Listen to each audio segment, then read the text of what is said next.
Hola, and welcome back to the channel. Today I'm sharing my plan for a no-buy 2025 and the many benefits it'll bring. And if you're interested in intentional living, saving money, or preparing for a big life change, such as our move to Mexico, then stick around. This video is for you.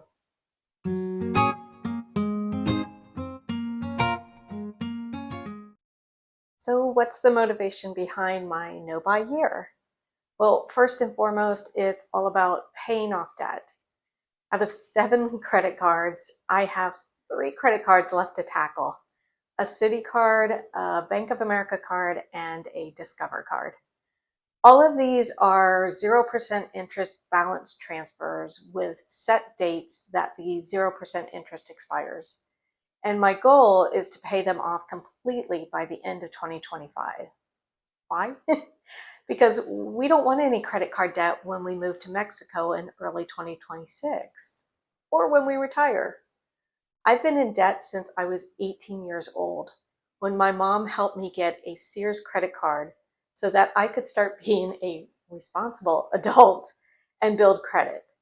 And I did build credit, and her intentions were good.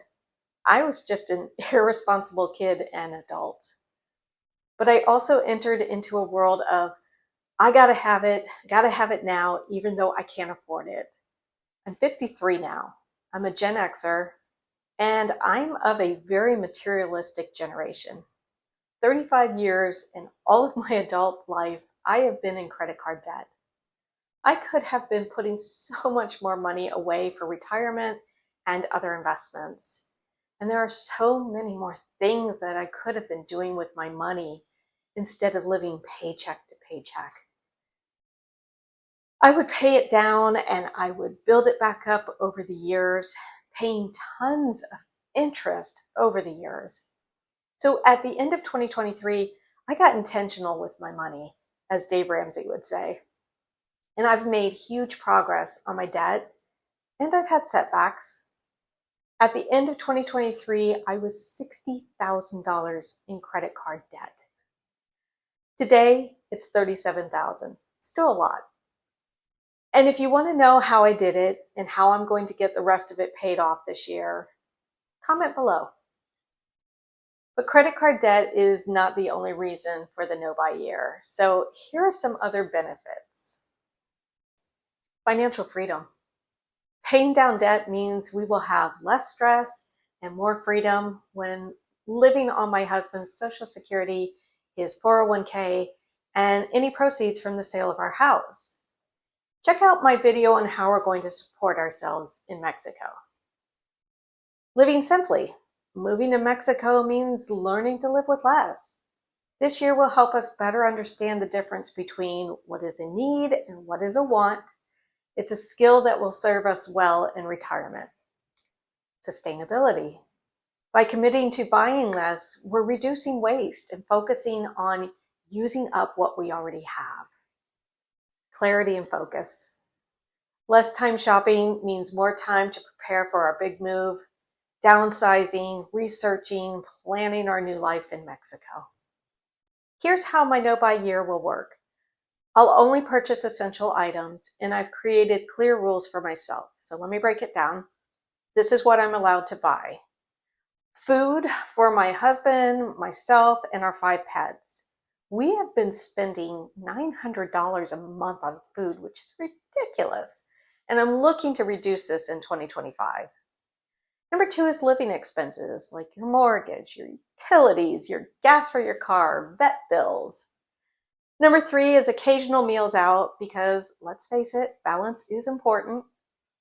Number 4 is a few replacements for health and quality of life, like new FitFlops, better luggage for airline regulations, which have changed in 2025, and everyday hygiene needs, maybe even some new eyeglasses.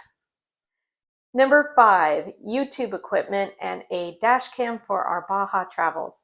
So back in December, I replaced my 8-year-old laptop with a new-to-me ThinkPad that I bought on Back Market for $500. Yes, it was used, but it works great, and it saved me over $500. And you may have noticed I have better lighting on this video. It's just a little portable clip-on light from Amazon, but it makes a huge difference. I also got a new tripod that has more flexibility, and I no longer reach for my phone like I did in earlier videos when I was done with a particular talking point. I have a $6 remote that I use now. This year, I also invested in a CapCut subscription for my YouTube shorts, and I've had a Canva subscription for at least 5 years now. When and if I do monetize, these will become business expenses.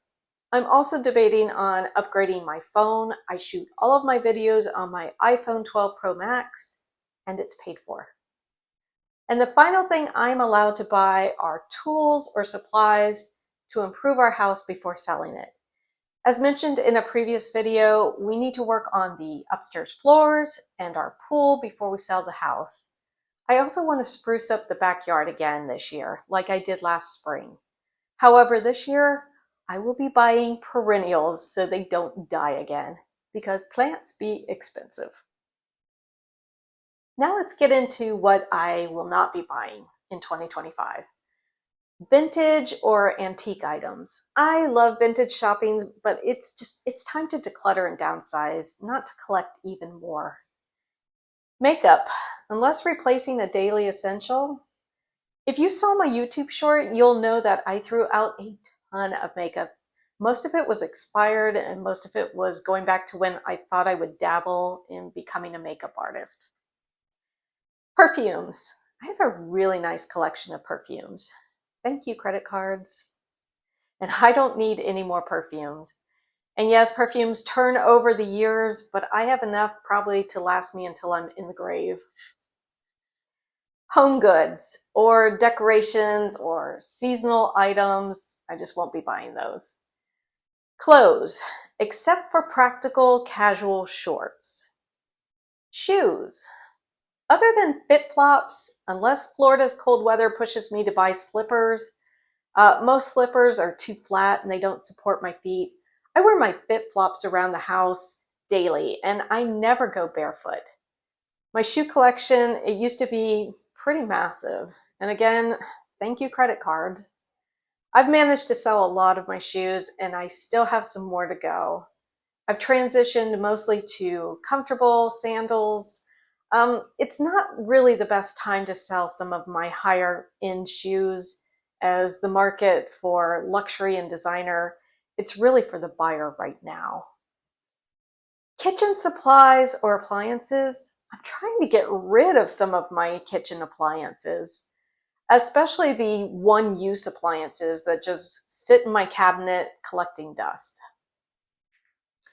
So this year will be intentional and challenging, but it has to be. We're preparing for a huge life change, and every decision we make now will help us reach our goal of moving to Mexico. So let's talk about debt. Again, if you're interested in a detailed breakdown of how I plan to tackle these credit cards, the last 3 of them, and get everything paid off in 1 year, please comment below. I'd love to share more. Thank you so much for watching. If you're on your own no-buy-year journey or thinking about starting one, let me know in the comments below. Don't forget to like and subscribe for more updates on our big move, financial tips, and intentional living.